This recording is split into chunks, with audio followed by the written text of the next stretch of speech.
I mean, Doc, as far as first impressions go, I really like Shrinking, you know? It was introspective, but it was funny. Jason Segel's comedic timing is just chef's kiss. It always has been. I see, and how did that make you feel? It made me feel really good. Like I was watching Ted Lasso or Scrubs. It feels like a version of one of those shows, you know? Like it has the same kind of spirit and DNA. Those are both terrific shows. Phenomenal, really. They really are. They really are. You're what, Josh? Remember, this is a safe place. I'm just concerned, and this is looking way down the road, but I'm just concerned that a show like this might drag on a little bit longer than it needs to, right? I worry that like we either develop the characters and then it continues to drag on, or the characters never develop and they're in this constant state of, you know, arrested development limbo. It gets kind of dull after a bit, so hopefully they find the appropriate time to end it. That's what I'm concerned about, Doc. You say a lot, don't you?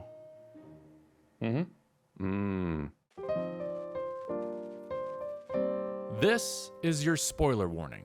Hey everyone, welcome to Cinema Club. If you enjoyed that skit, be sure to leave a like. This is about the new Apple TV show Shrinking. It's my first impressions and kind of initial review on the first 2 episodes that they premiered. The premise is a grieving shrink starts telling his therapy patients what he actually thinks. There's this guy named Jimmy. He's a therapist, and he's grieving the loss of his wife, and he's having a hard time connecting with his daughter. Everything kind of comes to a head in the first episode, all of his internalized just grief and depression and anxiety and everything, because he's tired of hearing his patients in therapy complain. He starts giving much more direct advice on how they should tackle their issues. And there's a bit of irony to the premise, but it's really about helping others can sometimes help yourself.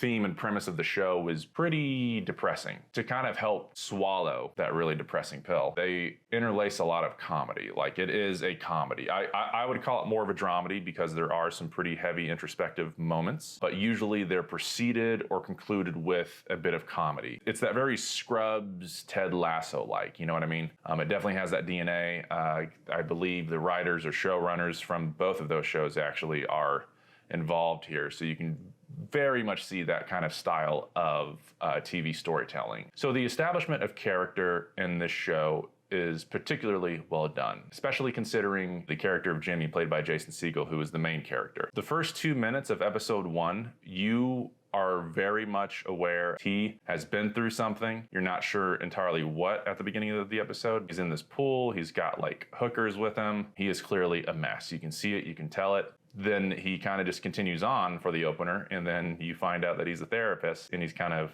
helping people work through their issues when he actually has arguably a larger issue than any of his patients, which is deep-seated depression. He also has a teenage daughter named Alice, who we're introduced to. And what you find out is that Jimmy's wife died. He basically was unable to take care of Alice. In fact, it's really shown that Alice is the one who takes care of him, who kind of is handling the maintenance on her dad. And she resents him for this. You can tell, like, it's very obvious via the character that she resents her father, because she knows and he knows that it should be the other way around. So as I mentioned, one of the big names attached is Harrison Ford. Jimmy and Harrison Ford's character Paul work together.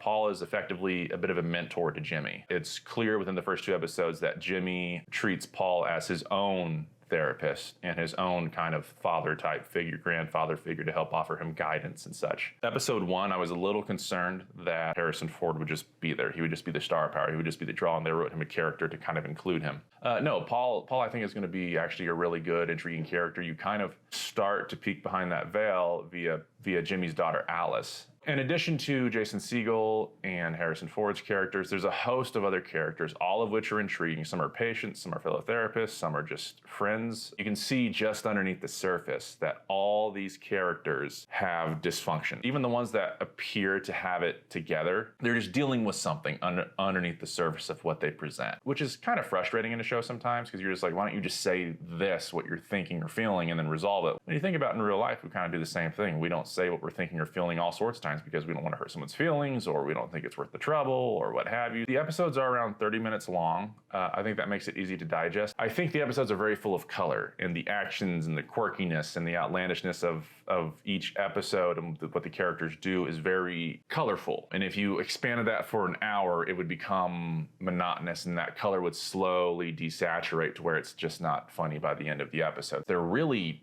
tightly written episodes. They're really tightly written. They're really sewn up nicely. Distinct beginning, middle, and end, usually a resolution, and then usually a bit of a cliffhanger. Okay, so overall, if you're looking for a new comedy to watch or a new show to get into, I think this is a good one to follow in the coming weeks. I think it's going to be interesting. I think it's going to be fun. I think you're going to have some laughs. I think you're going to have some connections with these characters. I think it's going to be worth your time. So I would recommend checking out Shrinking on Apple TV if you have it. I do have shorts, YouTube shorts, if you just want 60-second reviews on each episode that are just really quick and easy to digest, as well as other movies. So if you'd like to see some more reviews or more thoughts, impressions, or anything else here at Cinema Club, be sure to like and subscribe, and we'll see you later.